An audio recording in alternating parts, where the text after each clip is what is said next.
están presentes. Hoy voy a comienzo de este año, retomando después de muchos años que hemos dado estas clases en diferentes lugares. Volvemos a retomar acá en medio nuestro. Y bueno, bienvenidos los hermanos que han llegado. Y quiero hacer un instructivo, ¿no? Más que nada en el día de la fecha, para dar comienzo, ¿no? Explicarle un poquito cómo es el mecanismo. Estamos también grabando, subiendo las redes. Bienvenidos todos los hermanos que están en línea. Estas clases van a ser los días lunes a las 19 horas, puntual, los que quieren verlo en directo. Y si no, queda grabado, la clase va a quedar grabada para verla cuando tenga deseo, porque va a quedar en la página de Facebook. Y vamos a subir a YouTube también, ¿no? Al canal de YouTube. Entonces, es un mecanismo muy práctico porque en cualquier momento puede repasar la clase.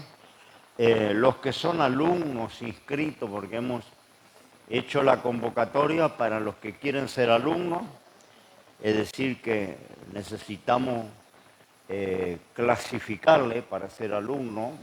Usted tendrá que responder cuestionarios. Cada tanto va a haber un cuestionario que en el caso de los que están presentes se le va a entregar una carpeta, que es esta, donde usted pone su nombre, apellido, la asignatura, porque es una carpeta para cada asignatura o cada materia, ¿no? Entonces usted pone su nombre y esto le sirve, lo tiene, lo guarda o lo comparte, ¿no? Esto se le va a dar, después que se da la clase, se le va a dar una copia de las páginas del material que se compartió y de tanto en tanto, después de algunas hojas, aparecerá un cuestionario. Tiene que contestar el cuestionario, poner el nombre, la fecha y nos los entrega para corregirle, ¿no? Entonces va una puntuación que se va a hacer un promedio a fin de año y a fin de año, terminada la clase, le entregamos un certificado de la materia que cursó, ¿no? La escuela bíblica está inscrita en Ministerio de Culto desde el año 83 y los certificados que se le otorgan tienen validez. Yo tengo pastores amigos que han hecho el curso para ser incorporado en consejos pastorales de otro país. Tenía un grupo de hermanos que querían pertenecer al Consejo Pastoral de Brasil. Y Brasil, como tantos lugares, ¿no? O tantas instituciones, le piden capacitación bíblica, ¿no? Para recibirle como pastor a una persona. Y estos hermanos no tenían medios o no habían hecho ningún curso, lo hicieron conmigo, me pidieron hacerlo en la iglesia de ellos. Estuve 4 años dando las materias y luego que se les entregó el certificado, viajaron a Brasil con todas las carpetas, con todo el material que nosotros dimos. Y allá en los consejos de pastores, la Escuela Bíblica de Brasil, le dieron una equivalencia, ¿no? del certificado nuestro, que era válido en Brasil, y lo integraron a los consejos pastorales, le dieron su credencial, que estaba muy feliz los hermanos. Pero a mí me alienta que ellos reconocieron nuestro material, ¿no? Las escuelas bíblicas de aquel país reconocieron nuestro material como válido, ¿no? Así que le cuento esto para que usted haga el esfuerzo de ser alumno. Si no quiere, puede venir como oyente sin ningún compromiso. El que venga como oyente no tiene que responder cuestionario, de todas maneras se lleva la carpeta, va a tener el material, pero no le calificamos y no le entregamos ningún certificado. Esto es válido para las redes también. Algunos me preguntaban que querían inscribirse. Bueno, todo a través de las redes, ¿no? Virtual, que no puede llegar acá. De todas maneras, si usted es presencial y un día no puede venir, entre a la red y mire la grabación, ¿no? Y después cuando puede, viene. Lo importante es que venga, pero si a veces fuerza mayor, alguna situación no puede, miran las redes el video que va a estar grabado, ¿no? Me preguntaban en las redes cómo hacer para inscribirse, ya tenemos una cantidad de gente de México, de Estados Unidos, de Canadá, de Australia, tenemos una familia, mucha gente que se ha inscrito y de acá de la provincia de Buenos Aires y varias provincias como Misiones, Santa Cruz. Entonces le mando un saludo a todos los queridos amigos que nos acompañan, nos van a acompañar en la escuela bíblica, bienvenidos desde donde nos esté mirando y colóquenos un comentario si recibe bien la transmisión, de dónde recibe, para tomar ánimo, ¿no es cierto?, y compartir con los hermanos que están presentes, desde donde nos están acompañando mucha gente, muchas familias, muchos hermanos que van a hacer el curso en forma virtual. La manera de inscribirse, el que está a través de las redes, es mandar tenemos acá este número que se ha formado un grupo de WhatsApp. Nuestra secretaria va a ser hermana Nancy y le puede enfocar después la hermana Gabriela, por favor, nuestra operadora de video. A la hermana Nancy, para que la conozcan, está allá. Hágale un paneo. Y bueno, la hermana Nancy allí levantó la mano, tiene un grupo de WhatsApp, este es su número, y usted tiene que mandarle un mensajito con su nombre, lugar de donde nos está siguiendo y un correo electrónico.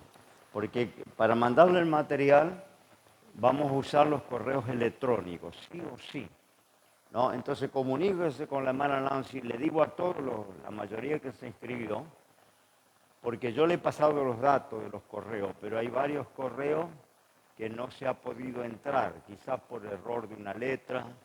Hay algunos correos que son un poquito complicados porque le ponen número, guión bajo, guión alto. Bueno, la mayoría de los correos ya están contactados, de los que se han inscrito, pero hay algunos, creo que es media docena por ahí, que no se ha podido contactar. Entonces, mándenle un mensajito a hermana Nancy para corroborar el correo electrónico, porque únicamente por correo y por archivo de PDF le podemos mandar el material, mandar los cuestionarios, corregirle, mandarle el cuestionario de nuevo corregido.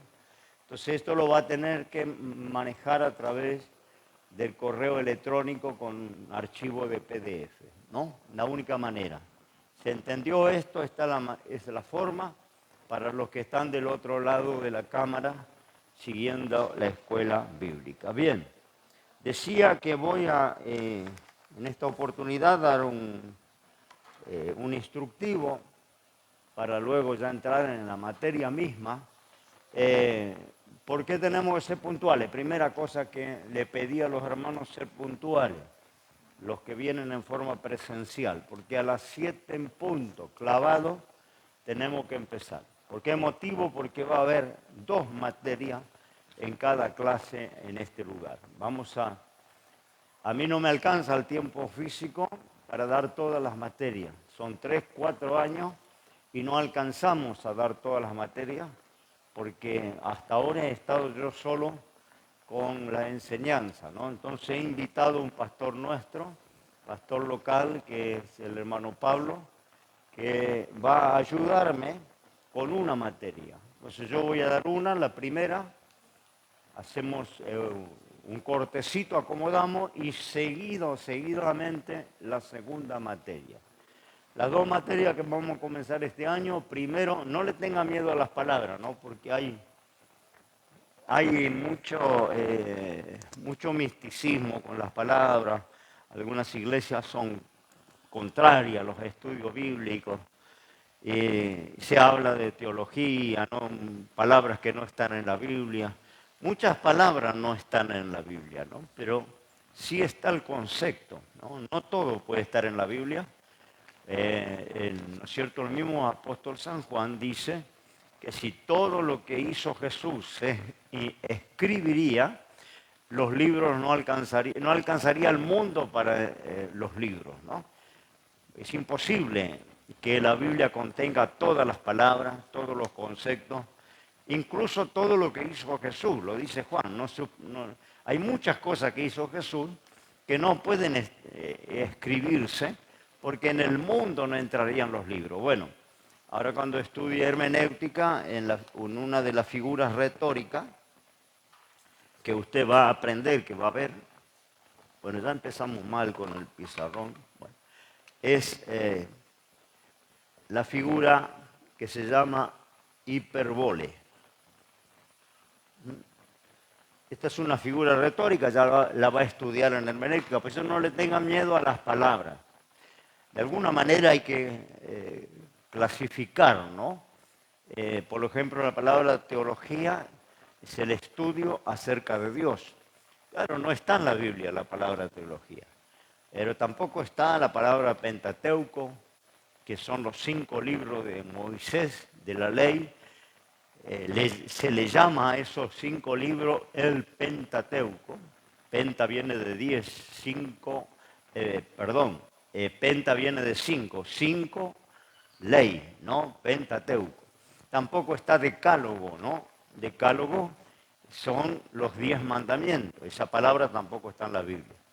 Pero si vamos a hilar finito en la Biblia, no hay nada sobre la droga, no hay nada sobre el tabaco, no hay nada sobre la pornografía.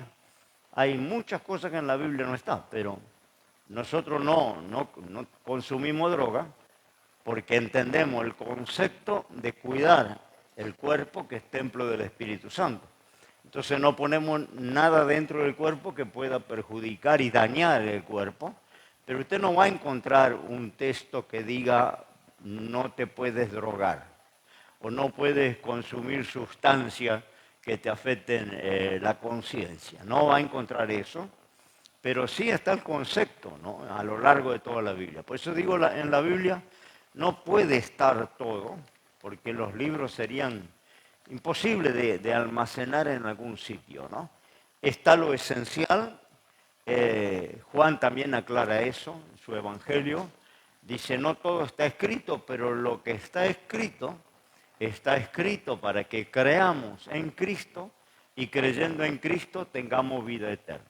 ¿Qué quiere decir? Está escrito lo necesario para ser salvo, lo necesario para la vida cristiana, la vida espiritual. No puede estar escrito todos los detalles, ¿no es cierto?, que se nos ocurren. Y uno de los argumentos que dice no está esa palabra en la Biblia, no. Muchas cosas que no están en la Biblia, pero sí está el concepto, ¿no? Entonces, el estudio acerca de Dios, ¿no? Teología, el concepto está, porque el Señor mismo dijo, el que a mí me conoce, conocerá al Padre, ¿no? Y Jesús vino a revelar al Padre y que los hombres se reconcilien con Dios y conozcan a Dios. Entonces, el concepto de conocer a Dios está en toda la Biblia, para eso fue dada la revelación. Pero no va a encontrar la palabrita teología. Y por eso algunos, ¿no es cierto?, argumentan y le escapan a las palabras. No le tenga miedo a ninguna de las palabras que vamos a usar, son simplemente, podemos decir, títulos para condensar ciertos conceptos. Vamos a estudiar bibliología, que se trata acerca del estudio de la Biblia, ¿no? Cómo tenemos la revelación, cómo aparece la revelación, cómo fue dada la revelación. Vamos a estudiar hermenéutica en este primer año, ¿no? La hermenéutica es el arte o la técnica de interpretar la palabra de Dios correctamente. Sabemos que la palabra de Dios no es fácil de interpretar porque el lenguaje es antiguo, la historia bíblica es antigua, antiquísima, ¿no? La geografía bíblica es diferente a nuestra geografía occidental. Entonces, no es un libro cualquiera que se pueda interpretar literalmente. Tiene muchas figuras retóricas, tiene mucha simbología, muchos tipos, mucho lenguaje retórico. Jesús mismo usaba ese lenguaje, que son las parábolas, que son los similes, las figuras, las paradojas, los proverbios. Bueno, toda esa figura retórica se deben interpretar correctamente, no todo se puede tomar literal, porque cuando habla, usted va a leer Apocalipsis, la revelación de Juan, va a encontrar monstruos de 10 cabezas que salen de la mar, ¿no? Con pies de metal, con colmillos, langostas que salen del pozo del infierno, ¿no? Entonces, ahí uno tiene que entender que no está hablando literalmente de bichos apocalípticos que van a aparecer en el último tiempo, sino es una simbología que a veces está explicada en la misma Biblia, porque por ahí dice la misma palabra de Dios que esas cabezas de ese monstruo que salía de la mar son reinos, imperios de la tierra. Entonces, a veces la misma Biblia nos da la explicación, ¿no? Para no empezar a divagar en una fantasía que es para la ficción, ¿no? Que está lindo para una película de entretenimiento que vamos a ver de los últimos tiempos, pero que no es la realidad. Entonces, para eso hay una materia que siempre a mí me gusta darla al principio, que es la técnica de interpretar correctamente la Biblia. Eso se llama hermenéutica. Entonces, eso le va a servir, ¿no es cierto? Porque nosotros entendemos que la regla principal, después la va a dar el pastor Pablo, ¿no? En su materia. La regla principal de hermenéutica es la Biblia su propio intérprete. La Biblia interpretada por la Biblia, ¿no? Por eso yo soy contra de las Biblias de estudio, que muchos creyentes pagan fortuna, porque valen fortuna, ¿no? Porque alguien le aconsejó la Biblia de Thompson, la Biblia de Scofield. No, está bien, anda bien. Bueno, la Biblia de Thompson, la Biblia de Scofield. Tenemos que anular entonces. Es complicado, tengo que cambiarle la batería. A ver Hola. Bueno, son Biblias de estudio, ciertamente, pero está usted tiene la opinión de Scofield, porque es una Biblia como las nuestras, con el comentario de Scofield, que fue un erudito, que fue un teólogo, ¿no? Entonces se llama la Biblia de Scofield. Y abajo está el comentario de él. Puede ser acertado o puede no ser acertado, porque el hombre natural, ¿no es cierto?, puede acertar o puede errar. Lo mismo, yo tengo mi hermano que sacó una Biblia, se llama la Biblia de Dante, ¿no? Porque las sociedades de la Biblia internacional, una Biblia que yo no recomiendo, porque fue adulterada, fue cambiada, hay muchas cosas en esa Biblia que no se ajustan a los originales. No es una Biblia de estudio, ¿no? Yo recomiendo la Reina Valera, la más antigua que pueda conseguir, ahora le voy a explicar por qué, ¿no? Y no esas Biblias donde, claro, Dante hace el comentario al pie de la página. Está bien, uno puede leerlo para sumar algo de conocimiento en la opinión de Dante, en la opinión de Scofield o en la opinión de Thompson. Estoy poniendo algún ejemplo, ¿no?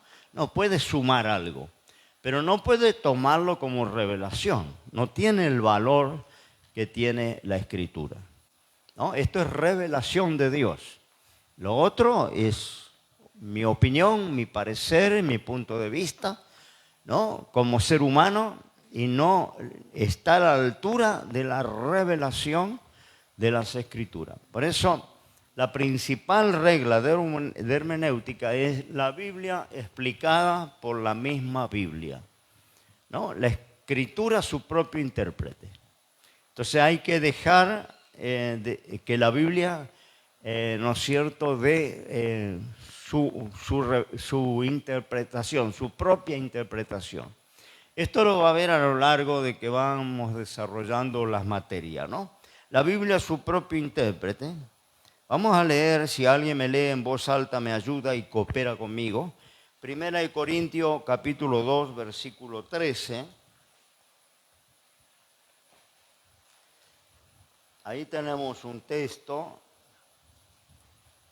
Primera de Corintios, capítulo 2, versículo 13. El que encontró puede leer en voz alta para todos.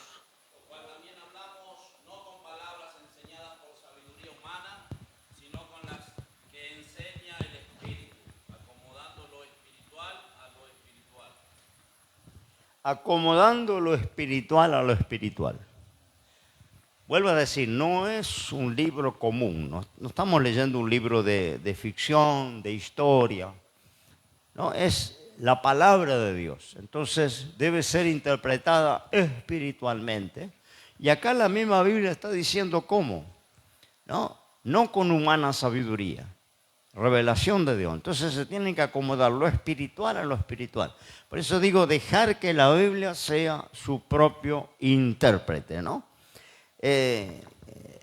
Y para esto yo les recomiendo una versión Reina Valera, lo más antigua que se pueda conseguir, que lamentablemente es muy difícil de conseguir. Yo estoy usando, bueno, eso lo vamos a ver a través de los estudios también, ¿no es cierto?, las diferentes versiones, traducciones que se han dado a lo largo de la historia de los originales, hebreos y griegos. La Biblia fue escrita en 3 idiomas, es decir, el Antiguo Testamento en hebreo, el Nuevo en griego y algunos pasajes por allí en arameo. Por eso decimos 3 idiomas, ¿no? Entonces, son lenguas antiguas, algunos le llaman lenguas muertas, porque la diferencia entre las lenguas vivas y la lengua muerta,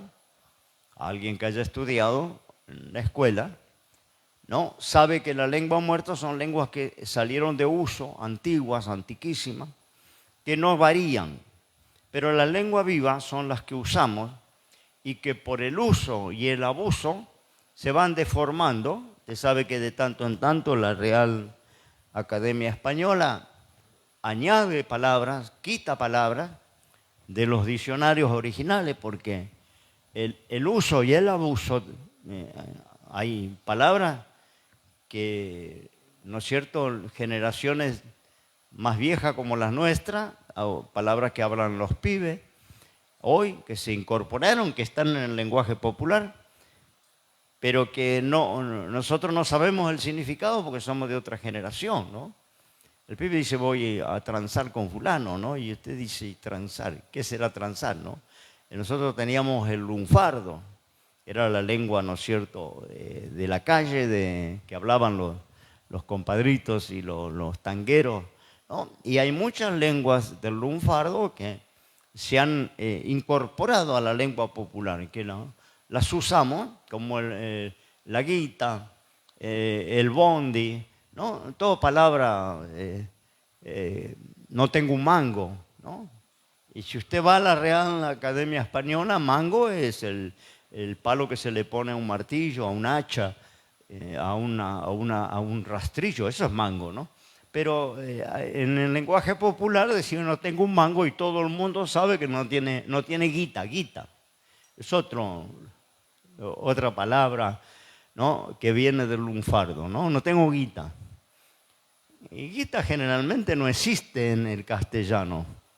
Hay una Biblia que está en el castellano legítimo, que se llama la Biblia del Oso, que se la recomiendo porque es antigua y es el castellano legítimo de Castilla. Y le digo que es difícil de entender, que hay lenguas de castellano que no se entienden, que están ahí, ¿no?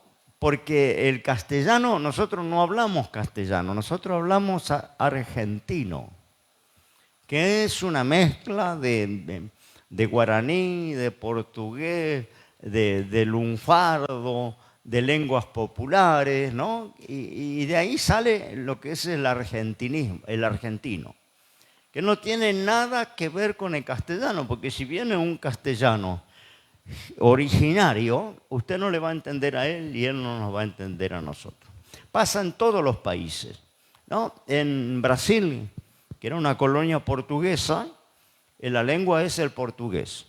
Yo abrí una iglesia en Brasil y con 60 y pico de años me fui a estudiar portugués porque tenía que predicar, tenía que hacer trámites. Viajaba mucho a Brasil y yo no sabía nada de brasilero. Me fui a una escuela a estudiar portugués. Tuve como 3 años estudiando, aprendí, pero cuando iba a Brasil, muchas palabras que yo usaba, ellos no entendían. Y muchas palabras que ellos popularmente usaban en la calle, yo no las entendía. Hablé con los profesores y me dicen, no, nosotros enseñamos portugués. En Brasil no se habla portugués original. En Brasil hay una mezcla también de guaraní, de lenguas autóctonas originarias, un poco de argentino también que se mezcló ahí. Entonces, como dicen, un portuñol, ¿no? Una mezcla, ¿no? Si usted va acá a la orilla, hay un portugués. Si usted se va allá a la punta de Brasil, hay un portugués más cerrado que no se entiende. Ni lo de acá abajo no entienden lo que hablan allá arriba. Porque allá arriba es portugués original y acá abajo está contaminado con los países limítrofes, ¿no? Entonces eso pasa en las lenguas vivas, no en las lenguas muertas. Las lenguas muertas, como dejaron de utilizarse, como es el arameo, como es el hebreo antiguo, son lenguas que quedaron ahí, que no mutaron. ¿Entienden? No. Por eso dice lengua muerta y lengua viva. La lengua viva muta, cambia continuamente. Cada generación que viene le agrega términos que los viejos nos quedamos pagando porque no sabemos qué están hablando los pibes. Aunque lo hacen a propósito porque son códigos para entenderse entre ellos, ¿no? Y que no lo entiendan afuera, como los códigos de la cárcel, ¿no? El preso habla un código que lo entienden solo los presos, ¿no? Lo hacen a propósito para que la gente de afuera no entienda cuando se comunican entre ellos, ¿no? Bueno, pero todo esto degenera el idioma, lo va adaptando continuamente. ¿Y qué han hecho los traductores? Han adaptado las revisiones de las Biblias a los lenguajes comunes. Entonces usted tiene Biblias que están adaptadas al lenguaje de 2020. Y por eso dice revisión por ahí 2020, ¿no? Porque en el 2020 se juntaron allí una cantidad de lingüistas, traductores, intérpretes, teólogos, y adaptaron el lenguaje de la Biblia al lenguaje popular.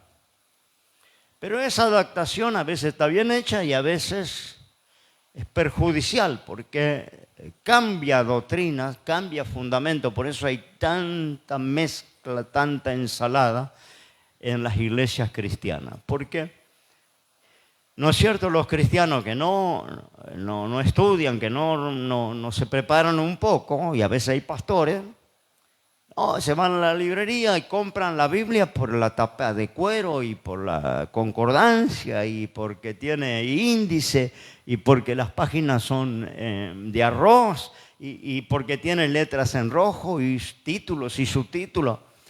Le entra por los ojos y no por la veracidad de que tiene esa versión. Si es fiel, si es una buena versión, ¿no? Que no nos confunda lo que creemos, porque si no terminamos creyendo y enseñando y practicando cualquier cosa, ¿no? Que es lo que pasa hoy en el pueblo cristiano, ¿no?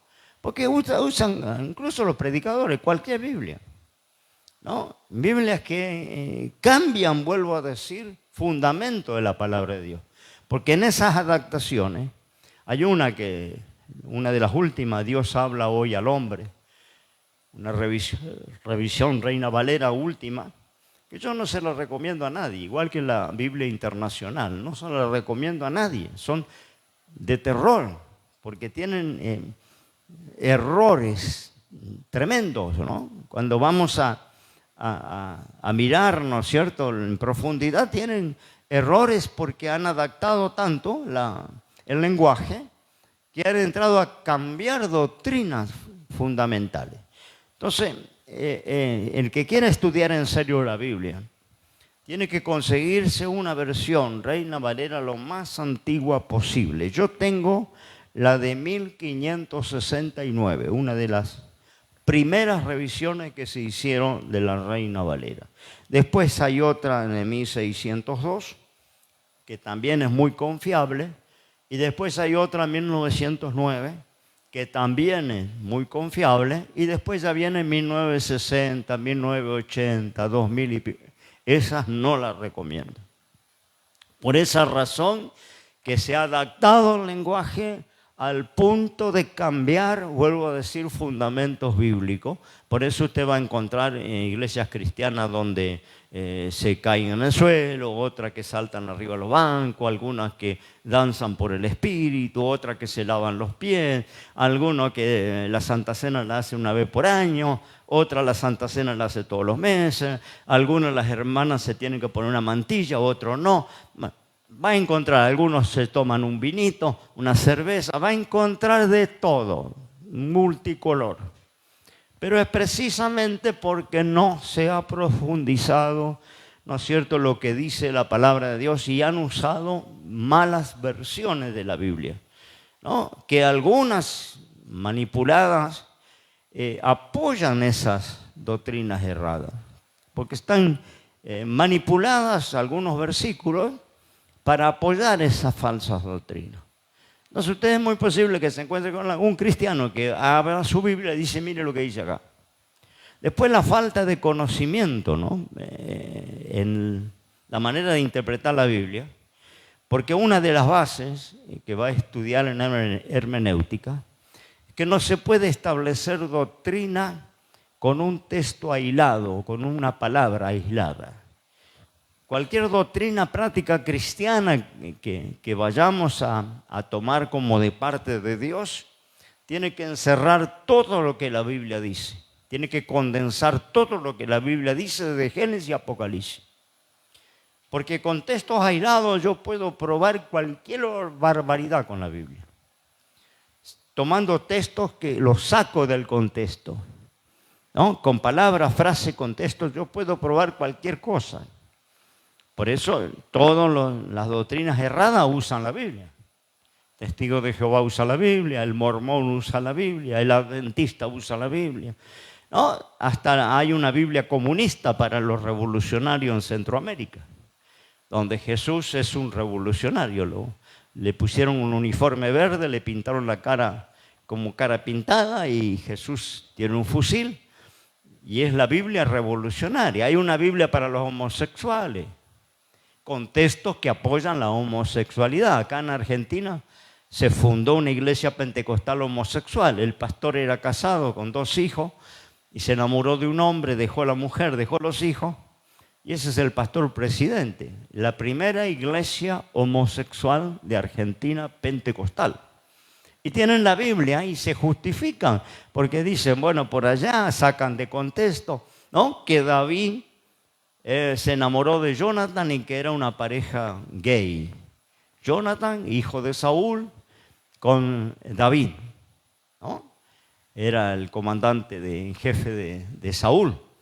¿Y por qué hay un texto por ahí donde cuando muere Jonathan, David en el duelo, David era músico, poeta, y compone una endecha, ¿no?, un canto de duelo para su amigo Jonathan, porque el Jonathan era hijo de su peor enemigo, Saúl.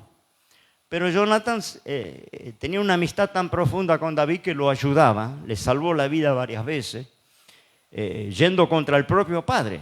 Si el padre lo descubría, lo podía matar a Jonathan.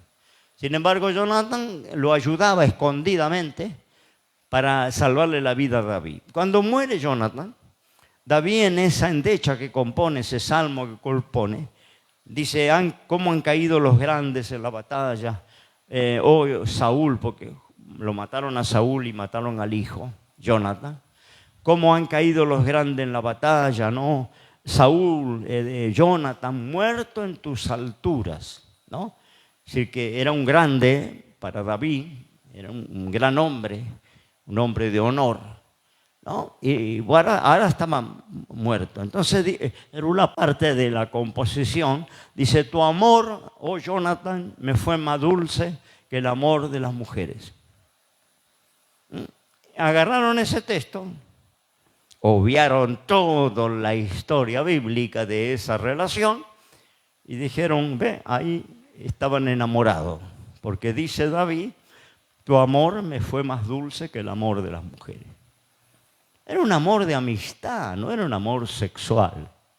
Pero lo pervertieron y ese es el texto que ellos apoyan la homosexualidad. Entonces yo, con esto que le digo, que con la Biblia, usándola caprichosamente, tomando textos aislados, descontextualizándola, yo puedo probar cualquier barbaridad. Tengo un pastor conocido que tiene su mujer de 50 años, mujer de casado, y la iglesia le regaló una más joven, porque dice que es muy fiel. Entonces, así como Abraham tenía 2 mujeres, él tiene 2 mujeres, la vieja y la nueva. Porque Abraham tenía 2 mujeres. No, en realidad tenía 3, no 2.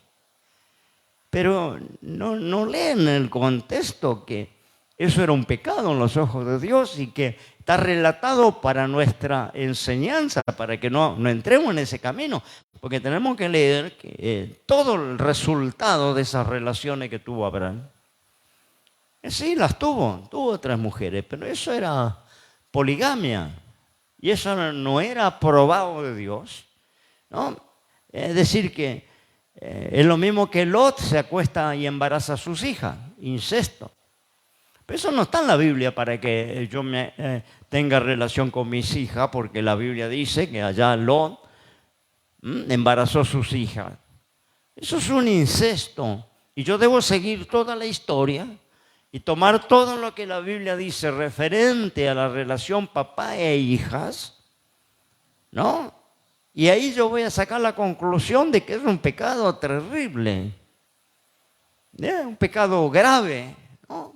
Y que no está allí para que lo tomemos ejemplo y lo practiquemos, sino está allí de advertencia. Pero ¿cómo yo saco esa conclusión? Leyendo todo lo que la Biblia dice referente a la historia de padres, hijos, hermanos, tíos, sobrinos, primos, ¿no? ¿Cuál es la relación que puede haber parental, ¿no? O filial?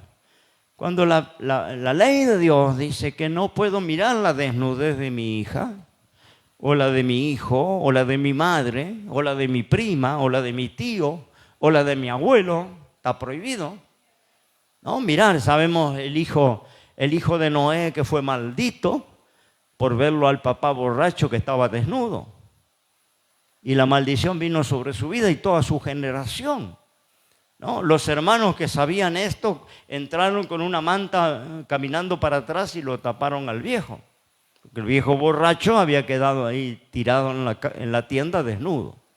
Entonces, yo tomo todo lo que la Biblia dice en la relación pariente y encuentro que el incesto de Lot es un pecado grave, condenable, que no está para ejemplo de práctica.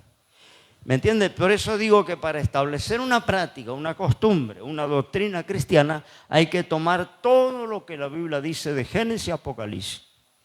Hay que trabajar, ¿no? Porque si no, usted va con la Biblia, si a usted le gusta el tinto, ahí agarras la carta de Timoteo, donde el Pablo le autoriza a Timoteo a tomar un poquito de vino porque le caía mal el agua, una enfermedad del estómago. Entonces le dice, no beba de aquí en adelante agua, usa un poco de vino por tus continuas enfermedades de estómago. Y alguno agarra ese texto y dice, ve, si Timoteo le autorizó a tomar vino, yo no puedo comer asado con agua, me queda la grasa acá, se me tranca, ¿no? Entonces se toma un tinto, ¿no? ¿Y dónde se justifica en ese texto?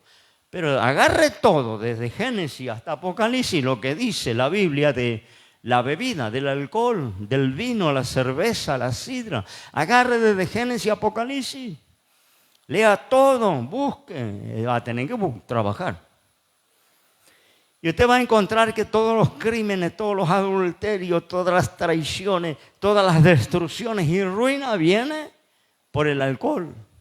Y va a encontrar proverbio que dice, no mires al vino cuando resplandece en el vaso, entra suavemente y te muerde como serpiente. ¿Para quién el hay? ¿Para quién las quejas? ¿Para quién las heridas de balde? Para los que se detienen en el vino, ¿no? Dice proverbio, deja el vino para los desfallecidos ánimo. Beban y olvídense de su necesidad y de su miseria, nomás se acuerden, Proverbio 31. ¿No? Pero no es de los reyes ni de los sacerdotes beber vino o sidra. Y nosotros somos reyes y sacerdotes por medio de Cristo. Amén, hermano. Entonces no bebemos nada que tenga alcohol. Pero en los que les gusta, y hay iglesias y hay pastores que se chupetean. Yo he visto pastores predicar en los púlpitos borrachos, literalmente borrachos, porque se habían tomado 2 litros en una confraternidad, en el asado, se habían tomado 2 litros reserva. Y cuando le tocó predicar a la tarde, la nariz colorada así, estaba repasado el morocho. Y son pastores, predicadores, y se tienen argumentos para respaldar, ¿no?, lo que hacen, porque vuelvo a decir, utilizan la Biblia caprichosamente para respaldar algo que les gusta hacer, ¿no? Algo que no quieren dejar de la vida vieja. Entonces, si usted va a usar la Biblia de esa manera, puede probar lo que se le da la gana. Con la Biblia puede probar cualquier barbaridad. La forma de establecer una doctrina, una creencia, tomar todo lo que la Biblia dice de Génesis y Apocalipsis. ¿Cómo se hace eso?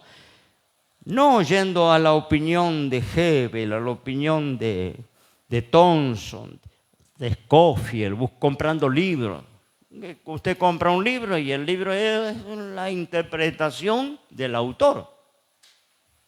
¿No? Yo tengo escrito algunos libros, lo puede llevar, le va a ayudar, pero es mi interpretación particular. No lo tome como ley, no lo ponga a la altura de la palabra. Esto es palabra santa, ¿no? La palabra de un pastor, la palabra de un siervo de Dios puede estar acertado en muchos puntos y puede estar errado también en otras partes. Ahora, la Biblia no tiene errores, la Biblia no tiene contradicción. No se contradice, la Biblia es palabra de Dios, revelada de Dios. Entonces, cuando dejamos que la Biblia sea su propio intérprete, no tenemos contaminación. Es decir, si yo tuviera un documento, ¿no?, difícil de interpretar, ¿cuál sería el mecanismo para entenderlo, ¿no? El primer mecanismo, lo más sensato, sería tratar de preguntarle al autor del documento, ¿no?, que me explique qué quiso decir. Sería lo más sensato si yo tuviera acceso al autor del documento. Explícame qué quisiste decir en este documento, ¿no? Y eso es cuando le dejamos a la Biblia hablar por sí misma, ¿no? Estamos preguntándole al autor, el Espíritu Santo, a Dios, que es el autor de la Biblia, que nos dé revelación, que nos aclare lo que no podemos entender. Bien, enseguida va a entrar Pablo porque vamos a ajustarnos los horarios con la parte de él. Pero yo quería hacer este preliminar, no entré en la materia. La materia está ahí, ya vamos a entrar. Pero, ¿qué le quiero decir para todos los que quieren estudiar la Biblia? Hermana Gabriela, ¿me va a enfocar acá, por favor? Esa es una antigua versión. La pusimos en pantalla para que se pueda observar detenidamente. Esta es la que yo utilizo. Está en pantalla, una antigua versión. ¿Por qué digo que es una buena Biblia? Porque una buena Biblia, primeramente, tiene que ser una revisión antigua. Lo más antiguo posible, lo más fiel a los originales, ¿no es cierto? Porque, vuelvo a decir, cuando se tradujo al castellano, lo han hecho una cantidad de eruditos que se han juntado teólogos, siervos del Señor, especialistas en lenguas, que han cotejado los originales y lo han traducido al castellano, que es lo que tenemos nosotros. Luego, a través de los tiempos, han adaptado el lenguaje, porque dice que ya hay algunas palabras que ya no se usan, son antiguas, las palabras van mutando, y le han puesto el lenguaje nuevo, y ese lenguaje nuevo le ha quitado la esencia a lo que Dios quiere decir. Una buena versión, que la tenemos acá, tiene esta columna en el medio, alguna tiene abajo, que se llaman referencia. Te va a tener en los textos, que acá no se ve claramente, va a tener una letrita al lado de la frase, y esa letrita le lleva al centro, una letra pequeña, con textos de referencia. Por eso se llama referencia, ¿no? Y acá no me queda destacado lo que le quería decir, pero le voy a mostrar en mi Biblia enseguida. ¿Cómo sabemos? Acá, no sé si alcanza los hermanos a ver esta palabra. ¿Alcanzan a verla? No, ¿no? Bueno, entonces se lo voy a mostrar con mi Biblia. Bien, la Biblia, su propio intérprete, ¿no es cierto? No sé si se va a poder ver. Vamos a mirar acá. Primera de Corintios. Acá, Primera de Corintios capítulo 12. Quiero que enfoque este texto. Dice acá en el verso 1, léalo en su Biblia, capítulo 12, versículo 1. Dice el texto: y acerca de los dones espirituales, no quiero, hermano, que ignoréis. ¿No? Clarito. ¿No? Como dice su otra Biblia, la moderna. ¿Alguien tiene? ¿Puede leer?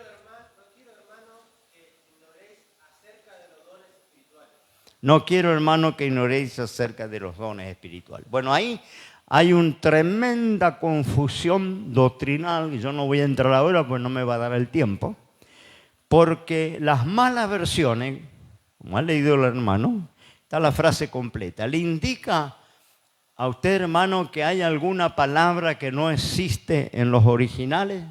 Toda la tipografía de la frase está toda igual, toda parejita.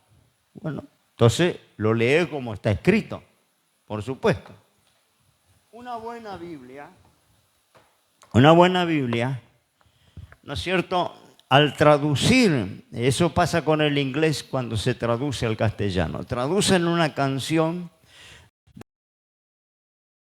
el verbo está después de la acción, ¿no? Y en nosotros está el verbo primero, después la acción, ¿no? Es decir, es otra forma, y al traducirlo, las frases quedan descolgadas. Si hay una prosa, ya no combina, ya no es decir, pierde la ritmo, y hay canciones que se han hecho imposible de cantarla en castellano. Se cantan en inglés, son hermosas, pero cuando la traducen no se pueden cantar. Los salmos son el cancionero hebreo, el himnario hebreo. Los hebreos tenían como himnario el libro de los salmos, ¿no? Cantaré también, un libro poético, también para cantar. El libro de Proverbios también es un libro poético. Ahora, vaya a cantar los salmos. Algunos músicos medio corajudos cantan 1 o 2 o 3 salmos, ¿no? Que mal lo han acomodado. Pero los salmos no se pueden cantar porque no rima. Ahora, según los originales hebreos, el salmo es una prosa, son himnos hermosos en el idioma original, tan hermosos que como no tenían imprenta y no tenían el librito en los tiempos bíblicos, para recordar la letra de las canciones, hacían una cosa como esto, que usted lo va a ver en alguna traducción de los salmos, que arriba cuando comienza el Salmo tiene alfa, beta, gamma. Son las letras del abecedario hebreo. Porque ¿qué hacía el hebreo? ¿No? Vamos a hacerlo en castellano. Por ejemplo, con la A yo armaba una frase. Por ejemplo, amo a Jesús, para hacerle una idea. Entonces esta frase yo me la acuerdo porque empieza con la A. Amo a Jesús. La segunda letra del alfabeto es B. Entonces decía, amo a Jesús, vamos a suponer, batallo en la fe. Le estoy haciendo muy improvisado, ¿no? Me acuerdo la segunda letra porque empieza con la B, batallo en la fe. C. ¿Qué le podemos poner con la C? A ver, ¿alguien me ayuda? Canto para Dios. Ahí está. No, por supuesto que esto tenía un verso, tenía una rima. Yo acá no lo hice porque me sería muy complicado. Pero lo que voy a la esencia de cómo estaban hechos los salmos. Con la primera letra hebrea había una frase. La segunda letra hebrea, otra frase. La tercera y así todo el abecedario. Entonces el hebreo, que no tenía el papelito, el librito, se acordaba la letra de las canciones, porque al acordarse el abecedario, yo sé que con la A empieza la frase amo a Jesús. Con la B, batallo en la fe. Con la C, canto para Dios. Y así todo el alfabeto. Eso al traducirlo, desapareció. Desapareció la rima, desapareció el verso y desapareció este orden tan maravilloso que tenían de componer, ¿no? Todo eso se desapareció. Entonces hoy los salmos no se pueden cantar. Y ese es el problema de las traducciones. Cuando se traduce de un idioma a otro, vuelvo a decir, cambian las expresiones, cambian las frases. Y a veces hay frases que quedan incompletas, ¿no? Y ahora voy a lo que vimos en Corintios. En Corintios, cuando ellos traducen del griego, porque el Nuevo Testamento era griego, allí, 1 Corintios, dijimos capítulo 12, ¿no? Verso 1. Traducen del idioma hebreo, acerca de los espirituales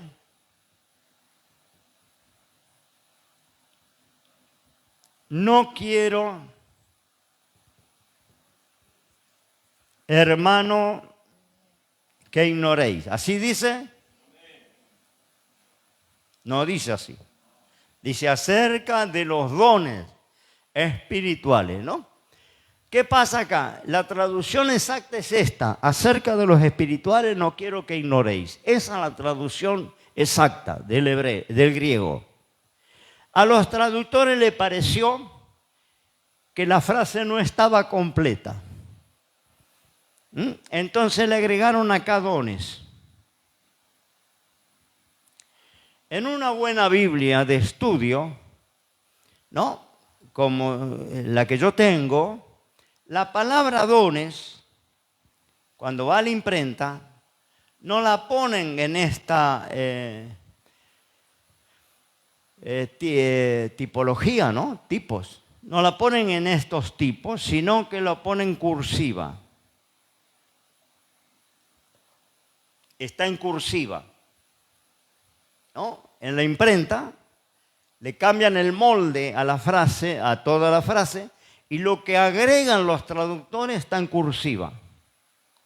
Entonces yo, que voy a estudiar ese tema, acá me está avisando el traductor, el que hizo la Biblia, que dones fue agregado para completar la frase.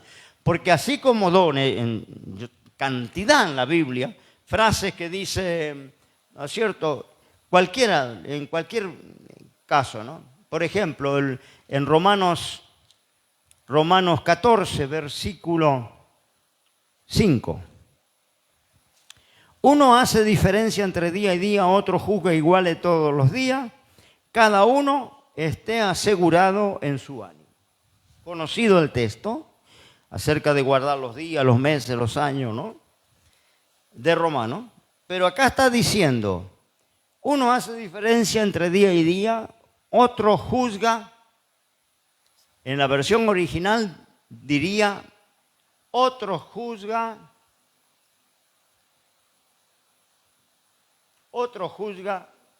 todos los días. Así dice la versión original. El traductor le agregó la palabrita iguales. La palabrita iguales no está en el original. El original dice, otro juzga todos los días.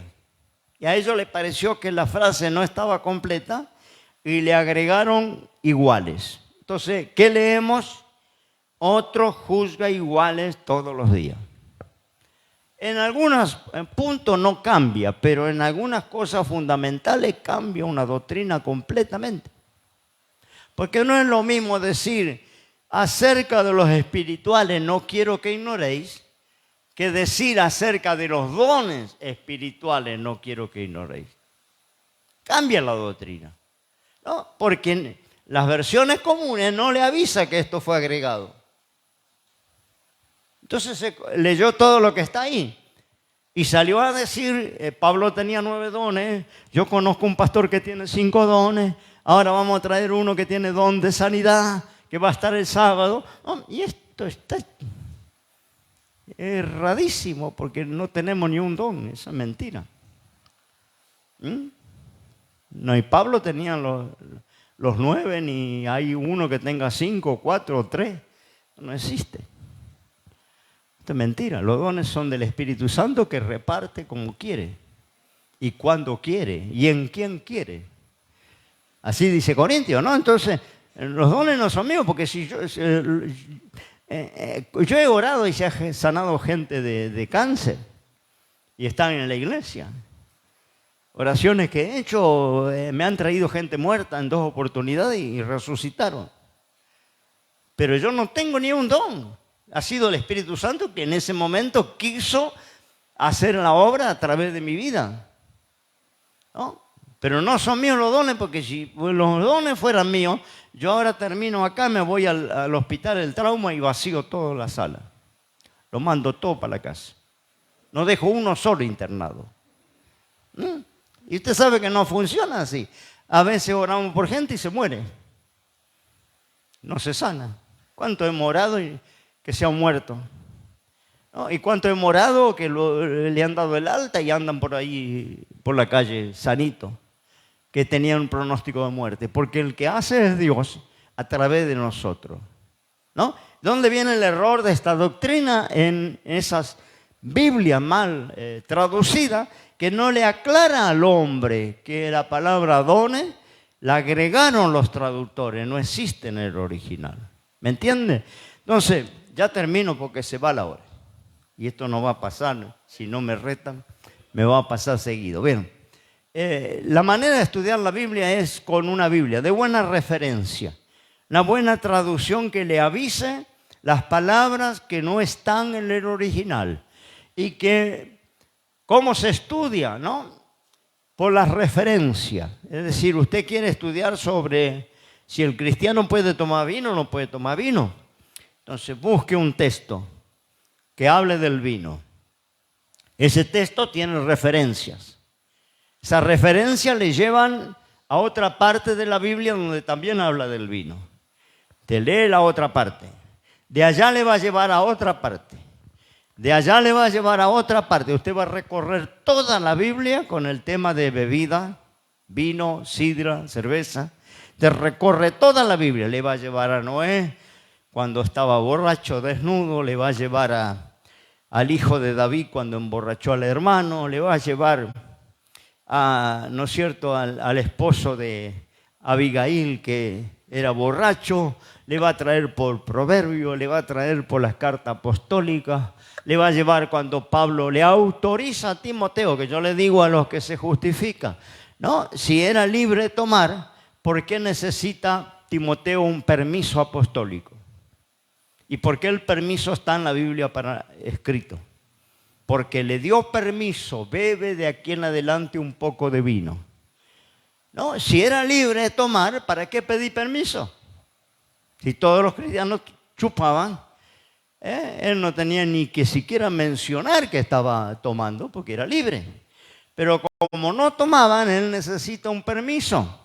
Y Pablo le da el permiso, pero lea los contextos, los dos textos que siguen abajo, los dos versículos. Contextos son los versículos que están antes y que están después del texto que me preocupa. Lea los contextos allí donde le autoriza, a donde Pablo le manda a Timoteo que arregle la vida para ser sano. Pablo, en otra palabra, le dice: dejate de embromar, arreglá, confesá, arreglá tus pecados y te sanas. Y no ande buscando la vuelta. Se lo dice, léalo después en su casa, allí, ¿no es cierto?, donde le autoriza a tomar vino, pero luego le dice que arregle la vida. Bien, la manera de estudiar es por las referencias, siguiendo los temas. ¿Quieres saber del infierno? ¿Quieres saber del bautismo? ¿Quieres saber de la ropa cristiana? Usted tiene que recorrer todo lo que la Biblia dice a través de las referencias, con un buen diccionario bíblico para las palabras difíciles, porque hay palabras que nosotros no usamos, que se encuentran en la Biblia y usted no sabe qué significa. Entonces un buen diccionario le va a ayudar para saber lo que es circuncisión, holocausto, expiación, ¿no? Todas esas palabras medias que nosotros no acostumbramos a usar, un buen diccionario nos ayuda, y una buena concordancia. No sé si sabe cómo usar la concordancia, ¿no? La concordancia es, yo me acuerdo, de tal manera amó Dios al mundo que ha dado su Hijo unigénito, ¿no? Pero no me acuerdo dónde está. Entonces busco en la concordancia, que es como un diccionario, puedo buscar de manera, de tal manera, puedo buscar la palabra manera y me va a dar todas las partes donde aparece la palabra manera. Puedo buscar de tal manera amar, amó Dios, amar, busco como diccionario la palabra amor y ahí me va a aparecer el texto: de tal manera amó Dios al mundo. Y me da el texto y el versículo y lo encuentro. Es para una ayuda a memoria, ¿no? De tal manera, si no me acuerdo, mundo, de tal manera amó al mundo. Puedo buscar por mundo. Y me va a aparecer todas las partes de la Biblia donde habla de mundo. Y ahí encuentro enseguida el texto que me preocupa. Es una ayuda a memoria la concordancia. El diccionario es para las palabras difíciles y luego se maneja por las referencias, recorriendo el tema en toda la Biblia. Las Biblias modernas le eliminaron las referencias. Tiene abajo en el pie de la página 4 o 5 nada más. Esas son las Biblias modernas. La Biblia antigua tiene todas las referencias en toda la Biblia donde habla de lo mismo. Entonces usted tiene un resumen cuando terminó de estudiar. Que Dios le bendiga. Yo me quedo por acá. Cortamos el video, Dios le bendiga, y enseguida subimos el segundo video con el pastor Pablo. Que Dios le bendiga.